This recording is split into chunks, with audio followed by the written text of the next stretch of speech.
Dialah Zainab binti Huzaimah, Zainab pertama yang dinikahi oleh Rasulullah.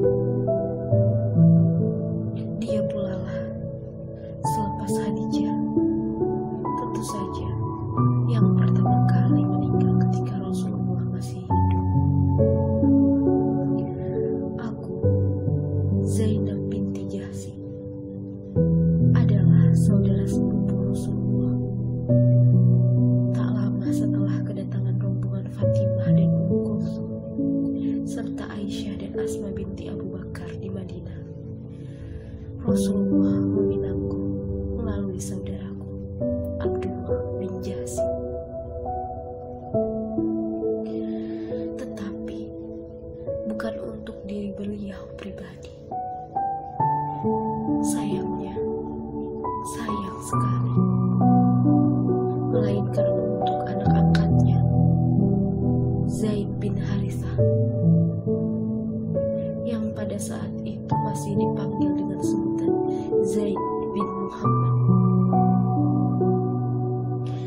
Aku terkejut.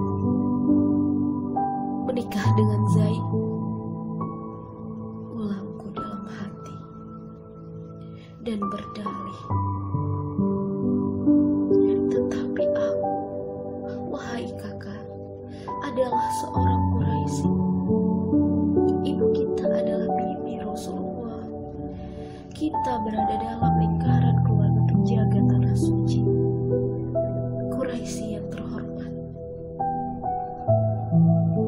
Aku menghela nafas demi menenteramkan debar hatiku yang menggebu.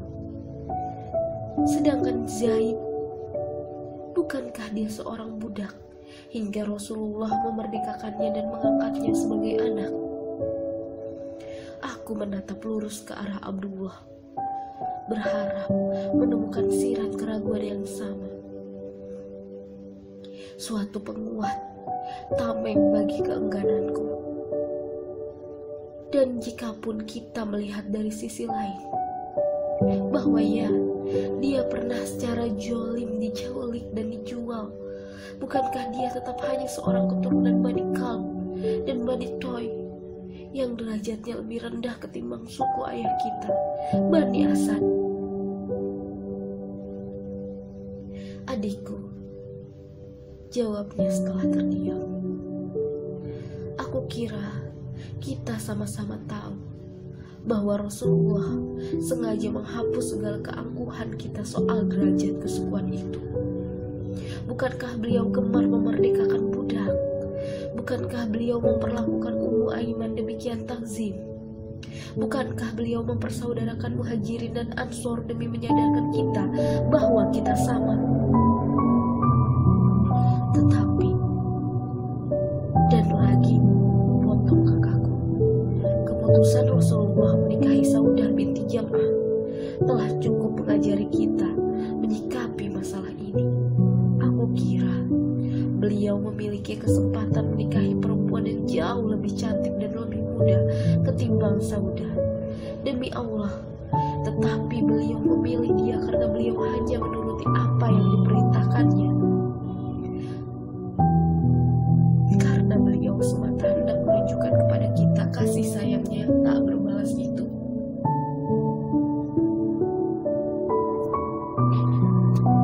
Aku tahu alasanmu berlebihan. Demi Allah, ujarnya sekali lagi, memotong ucapanku. Dan engkau tahu hal ini benar. Mengaku aku. Ya, engkau tahu ini benar. Dan melanjutkan, engkau tahu bahwa alasanmu akan dengan mudah terbantahkan. Aku termangu. Setidaknya, ujarku akhirnya lemas sama sekali. Beri aku waktu untuk berpikir. Dia mengangguk, berkata, jika itu maumu, aku tak bisa memaksa. Menghela nafas dalam. Hanya jika Ubaidillah dan Ummu Habibah ada di sini, tentu kita bisa mintai mereka saran. Kendati aku tahu mereka akan setuju dan mendukungku, karena mereka mencintai Rasulullah. Aku juga mencintai beliau.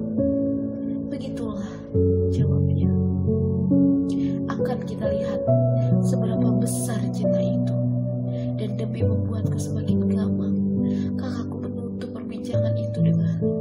Pikirkanlah matang-matang, karena aku tidak akan memaksamu.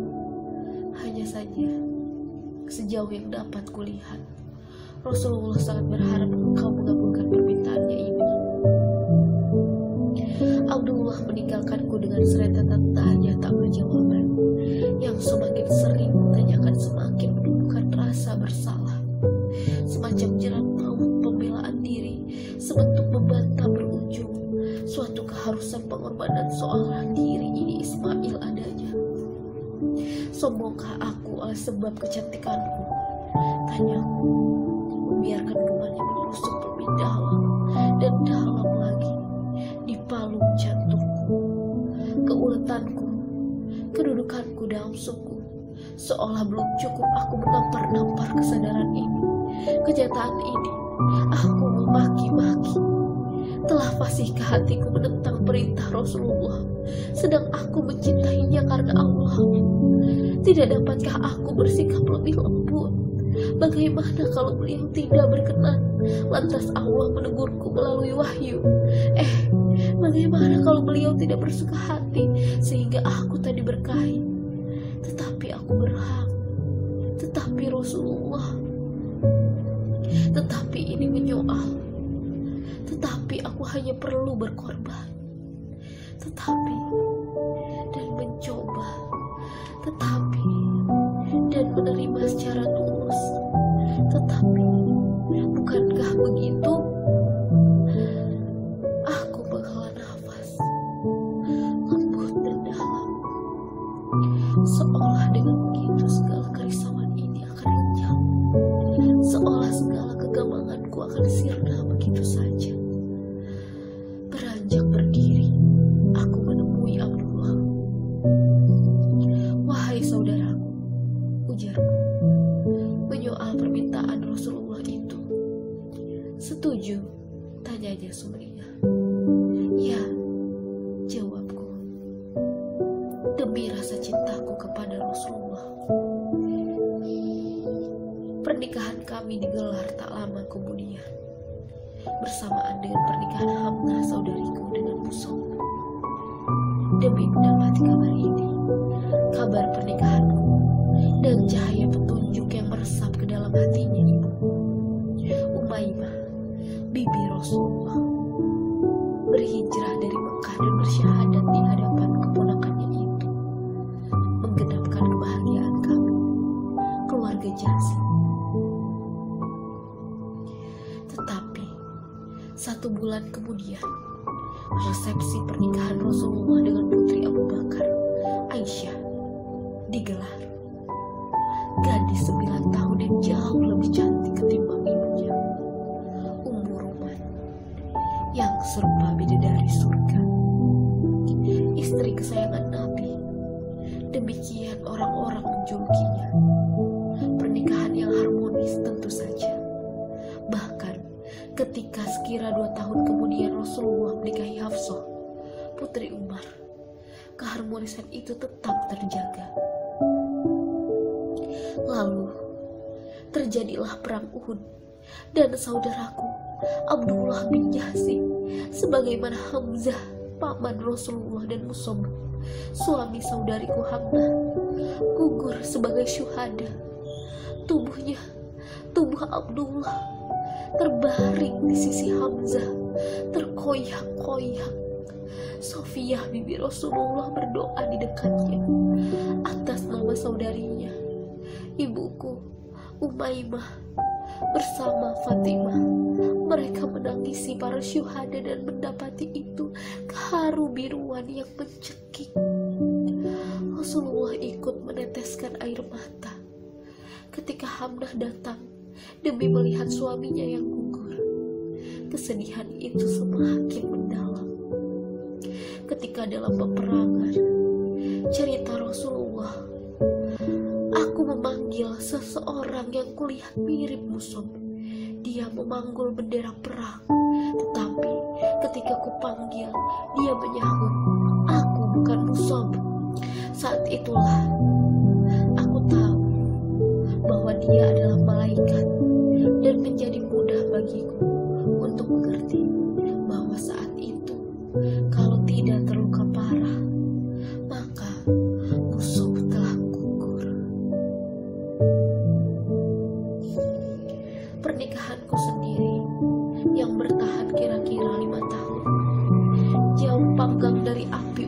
dibandingkan. Aku telah berusaha, Zaid demikian pula kerasnya mencoba, tetapi kami sama-sama tahu bahwa kami tidak bisa.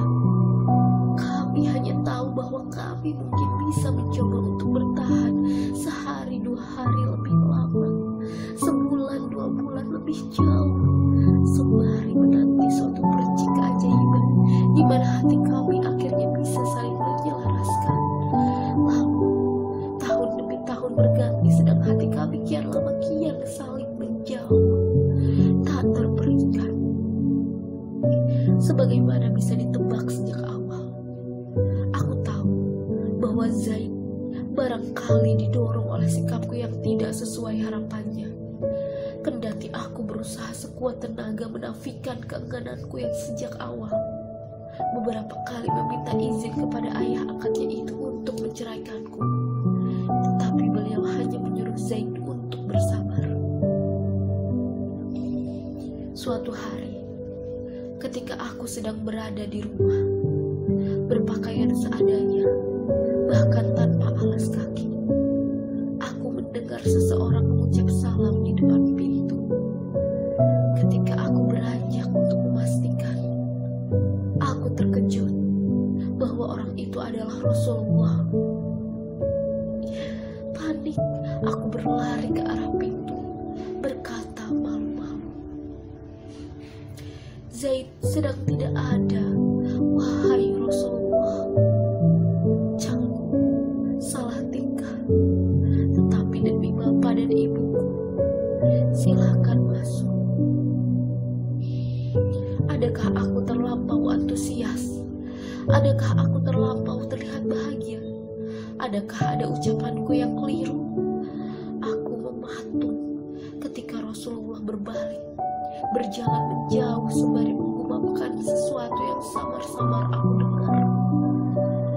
Maha agung Allah, Maha agung Allah, Dia yang menguasai hati manusia.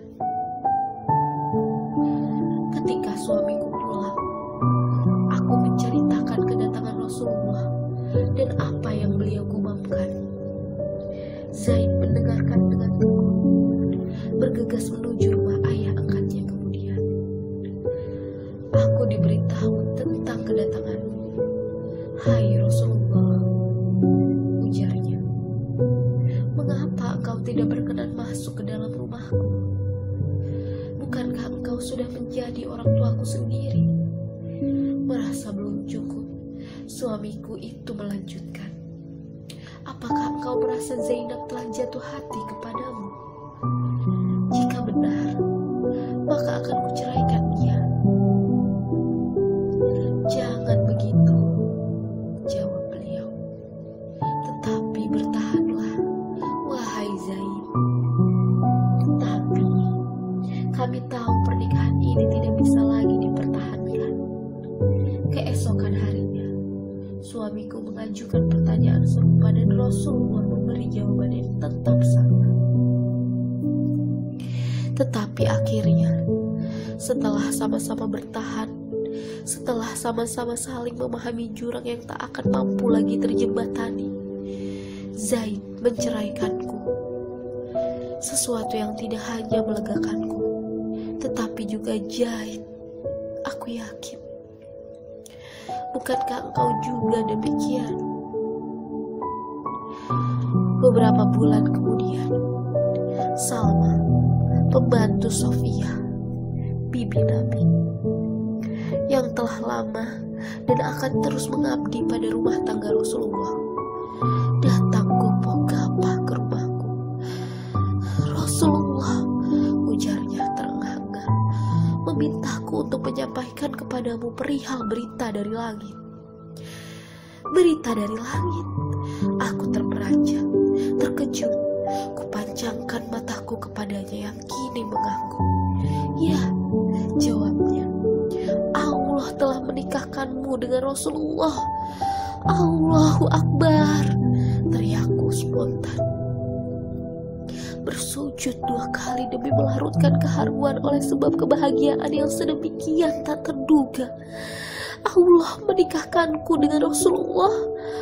Aku menahan tangis haru, melepaskan gelang dan kalung perak yang kupakai demi aku berikan kepada perempuan itu sebagai tanda persetujuan. Dan ingatlah, ketika kamu berkata kepada orang yang Allah telah melimpahkan nikmat kepadanya, dan kamu juga telah memberi nikmat kepadanya, tahanlah terus istrimu dan bertakwalah kepada Allah. Sedang kamu menyembunyikan di dalam hatimu apa yang Allah akan menyatakannya, dan kamu takut kepada manusia, sedang Allah lah yang lebih berhak untuk kamu takuti.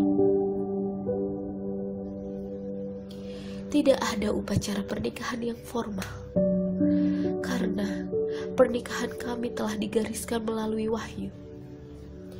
Kami telah menikahkan mereka. Usiaku hampir 40 waktu itu. Tetapi jika boleh jujur, dan demikian orang-orang menilai, aku terlihat jauh lebih muda. Barangkali oleh sebab kebiasaanku berpuasa. Aku tidak tahu, tetapi engkau barangkali bisa menebak. Silakan. Pernikahan kami untuk beberapa waktu menimbulkan polemik.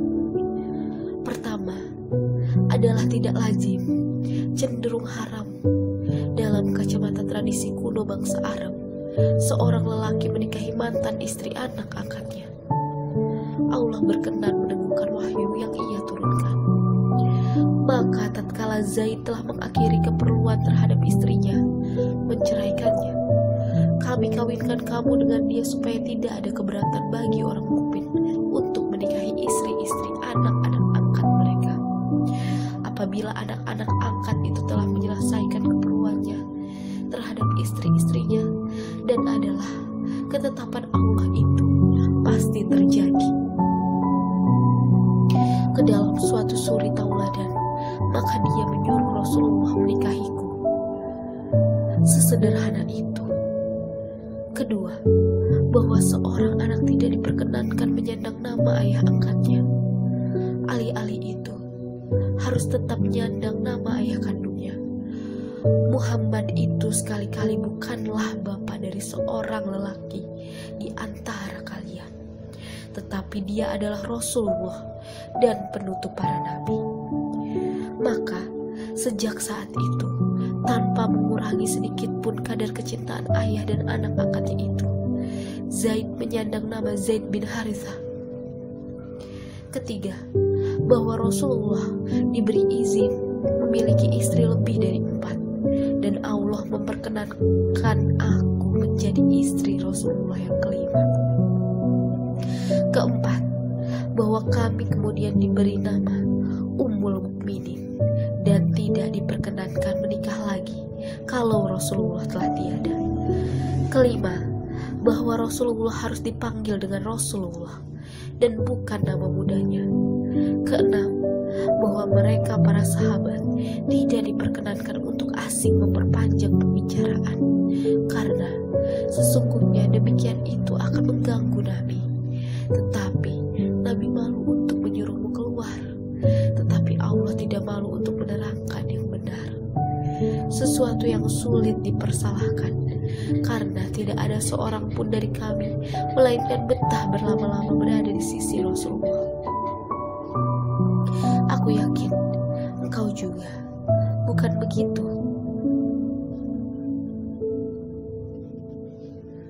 Aku tetap melanjutkan kebiasaanku berpuasa, sholat malam, dan membuat sepatu dan aneka barang lain dari kulit untuk kemudian aku jual dan kuberikan hasilnya kepada orang-orang miskin. Aku tahu bahwa sekuat apapun aku beribadah, anugerah pernikahanku dengan Rasulullah, fakta bahwa Allah memilihku sebagai istri Rasulullah yang dinikahkan langsung di langit, takkan pernah bisa tertebus. Anugerah ini hanya secara alami menjadi terlalu besar, lebih dari sekadar suatu kehormatan. Hal yang membuat aku justru merasa sedih ketika saudariku Hamnah, tanpa sepengetahuanku, ikut serta menyebarkan fitnah perihal kalung Aisyah, hanya demi membuat aku menjadi istri kesayangan Rasulullah. Namun demikian, ketika orang-orang hanya memberi Rasulullah hadiah ketika beliau berada di rumah Aisyah, karena mereka berpikir Aisyah adalah istri kesayangan Rasulullah dan beliau tidak berada di sana kecuali dalam mood yang paling baik.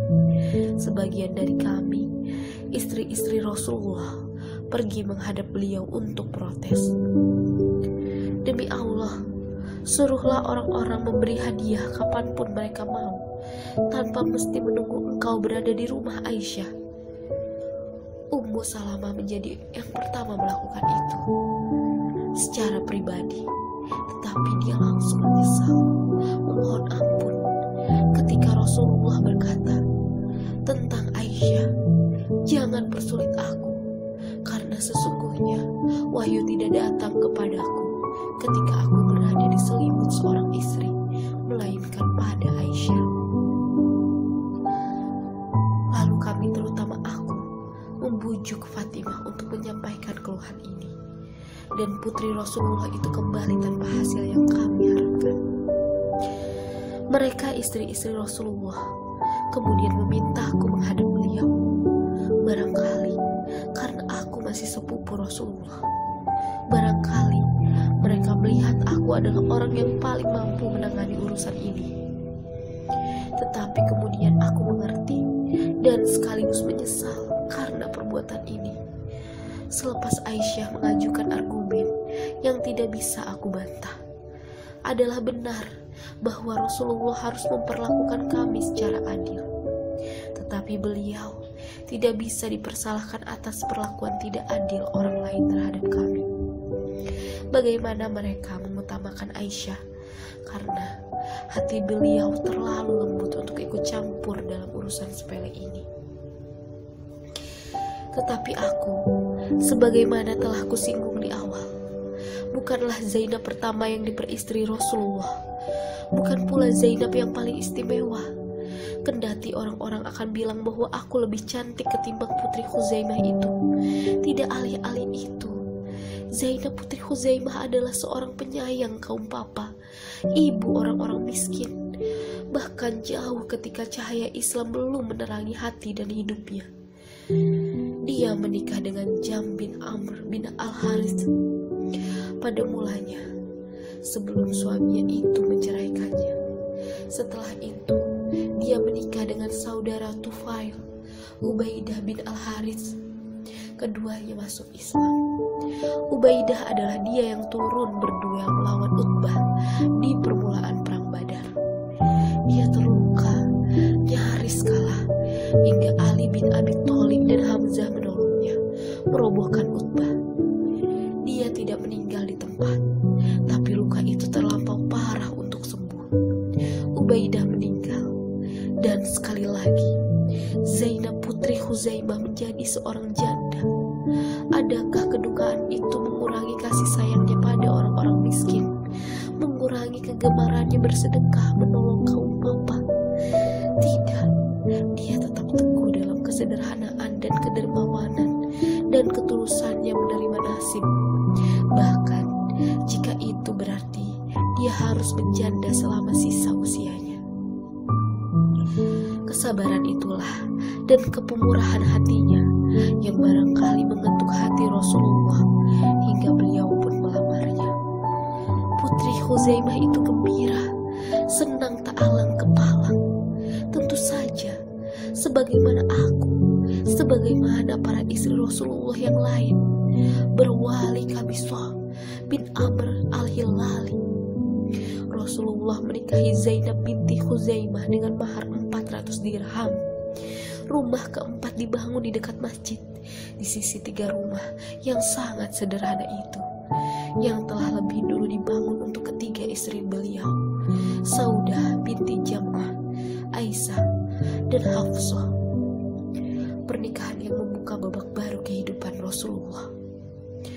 Abu Bara, pemimpin suku Bani Amir, tempat putri Khuzaimah itu berasal, sang mulibul indah, orang yang pandai memainkan tombak, kini rajin berkunjung Rasulullah menawarinya Islam, tetapi dia tidak menerima, tetapi juga tidak menolak. Ia meminta beliau mengirimkan beberapa sahabat untuk berdakwah di perkampungannya, menjelaskan Islam lebih detail. Tetapi Rasulullah berkata, "Aku khawatir akan keselamatan mereka, hai Abu Bara," dan menegaskan, jika suku Huazin dan Gotofan tahu mengenai hal ini, mereka bisa jadi menyerang sahabat-sahabatku. Aku seorang pemimpin di sana, sebagaimana engkau di sini. Jawab Abu Bara, "Apa aku akan tinggal diam? Tidak, demi Allah, aku akan memberi sahabat-sahabatmu perlindungan." Lelaki itu tidak sadar adalah bahwa kekuasaannya di tengah-tengah Bani Amir sedang dalam ancaman. Keponakannya yang bermimpi mengkudeta demi bisa menjadi pemimpin Bani Amir, selepas mendengar kedatangan sahabat Rasulullah untuk berdakwah, menghasut dua kabilah dari suku Sulaim yang pada dasarnya pernah memiliki perselisihan dengan Madinah. Suku itu tersulut, terprovokasi, menghunus pedang. Mereka pergi ke perkemahan para sahabat Rasulullah itu di daerah Bir Maunah dan membantai ke-70 orang sahabat itu, kecuali Harits bin Simmah dan Amr bin Damrah yang sedang memberi makan unta di padang rumput. Ketika keduanya pulang demi mendapati tubuh-tubuh kawan mereka terbakar berlumuran darah, sedang para pembunuhnya asik bercanda di atas kuda, keduanya terperanjat, geram dan kesal. Amr hendak melarikan diri, tapi Haris memutuskan, "Aku takkan pernah mundur dari medan tempur di mana Munzir gugur di atasnya." Munzir adalah pimpinan rombongan ini. Haris berhasil menewaskan dua di antara mereka. Kemudian bersama Amr dia ditawan. Tak seperti Amr, Haris masih ingin melawan. Ia meminta dua hal, yaitu ditunjukkan letak mayat Munzir dan duel. Permintaan itu disanggupi. Haris berhasil membunuh dua orang sebelum akhirnya terbunuh. Amr dibebaskan dan diminta menjelaskan nama-nama kawannya yang menjadi korban. "Adakah mereka semua lengkap?" tanya para pemuda itu. Amr menggeleng. Amir bin Fuhairah tidak ada. Mereka memanggil Jabbar, orang yang membunuh Amir. Dia bercerita bahwa selepas menusuk Amir dengan tombaknya dari punggung hingga tembus ke dada, ia malah mendengar Amir berteriak, "Aku telah mendapatkan kemenangan dari Allah." Dia terheran-heran. Bagaimana bisa seseorang yang dibunuh merasa lebih menang ketimbang yang membunuh? Tapi keterkejutannya belum seberapa, karena setelah tubuh Amir limbung, tangan-tangan goib mengangkatnya hingga ke langit. Terbang seolah lelaki itu tidak lain kecuali memiliki sayap-sayap goib.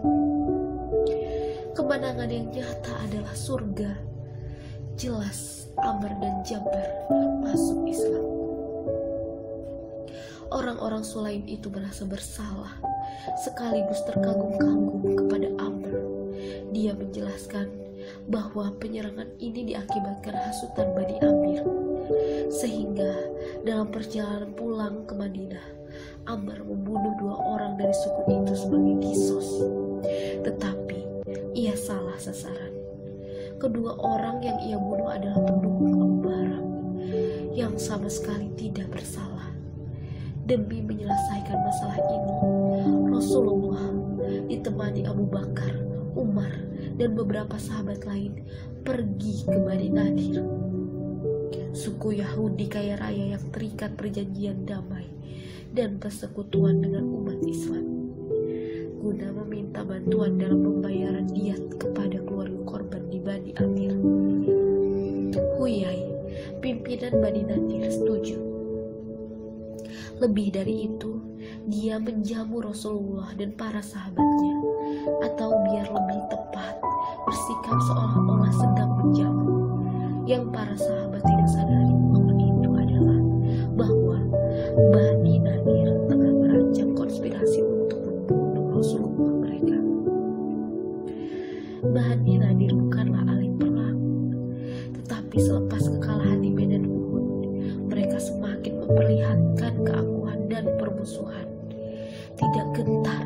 karena yakin bahwa pasukan muslim bisa dikalahkan, bahwa orang-orang Quraisy, Bani Quraiza, Bani Ghatafan, Hawazin, dan yang lain-lain seumpama komplotan Ibnu Ubay akan dengan senang hati membantu mereka memusnahkan kaum muslim. Kemudian datanglah Jibril memberitahukan konspirasi itu, dan Rasulullah pulang seolah-olah akan kembali. Tetapi 1 jam telah berlalu dan Rasulullah belum lagi nampak batang hidungnya. Akhirnya para sahabat memutuskan untuk pulang dan bergegas menuju rumah Rasulullah. Beliau menjelaskan konspirasi busuk itu, dan beliau mengutus Muhammad bin Maslamah untuk memberi peringatan. Sebagian Bani Nadir telah memilih untuk pergi, tapi tersulut oleh provokasi Ibnu Ubay. Mereka akhirnya memilih bertahan dan melawan. Mereka berpikir akan dibantu. Setelah berhari-hari dikepung, setelah pohon kurma mereka ditebang, mereka sadar bahwa harapan mereka sia-sia semata, bahwa Ibnu Ubay tak bisa diandalkan, bahwa bantuan tidak akan pernah datang. Rasulullah menyuruh mereka meninggalkan benteng dan negeri mereka, membawa apapun yang bisa mereka bawa, kecuali senjata dan baju perang. Tetapi Bani Nadir, kaum Yahudi kayak ini, kendati kalah perang, tetap mengarak unta mereka dalam suatu karavan yang mewah, penuh emas dan aneka perhiasan dan pakaian mahal, bergerak menjauhi Madinah seolah sedang pawai dalam suatu perayaan. Beberapa bulan kemudian, tak lama setelah Fatimah putri Rasulullah melahirkan putra keduanya, Husain atau Hasan kecil, putri Huzaimah itu jatuh sakit dan kemudian meninggal. Usia pernikahannya dengan Rasulullah belum lagi genap setahun. Rasulullah menyolatinya dan menguburkannya di Baqi, tak seberapa jauh dari kuburan putrinya Ruqayyah. Karena itulah, kendati nama depan kami sama dan engkau mengenal kami sebagai sama-sama berguru ini, kami tidak pernah merasakan bersama-sama menjadi istri Rasulullah di dunia, hidup berdampingan berderet-deret dalam rumah-rumah yang beliau bangun untuk istri-istrinya. Faktanya, rumah bekas putri Huzaimah bahkan tidak pernah aku isi. Karena sebelum menikahiku, beberapa bulan kemudian, Rasulullah menikahi terlebih dahulu janda Abu Salamah yang cantik jelita.